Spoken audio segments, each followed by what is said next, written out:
نوجوانوں کی توانائی، تخلیقی صلاحیت اور عزم پاکستان کا قیمتی اثاثہ ہے۔ صدر مملکت آصف علی زرداری نے نوجوانوں کے عالمی دن پر پیغام دیتے ہوئے کہا ہے کہ نوجوانوں کی توانائی، تخلیقی صلاحیت اور عزم پاکستان کا قیمتی اثاثہ ہے۔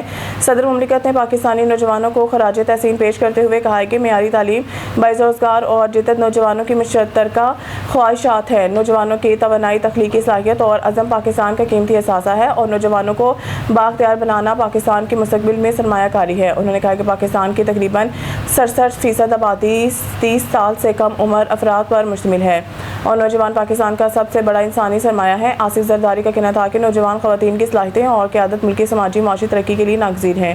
وزیر اعظم یوتھ پروگرام نوجوانوں کو تعلیم، ہنر، روزگار اور کاروبار کے مواقع فراہم کر رہا ہے۔ نوجوان دیانتداری، ہمدردی اور برداشت کے اقدار کو اپنائیں۔ صدر مملکت نے مزید کہا کہ نوجوانوں کو قومی ترقی میں فعال کردار کے لیے بااختیار بنانا وقت کی ضرورت ہے۔ ایک مضبوط، جامع اور خوشحال پاکستان کی تعمیر نوجوان کی بھرپور شرکت سے ممکن ہے۔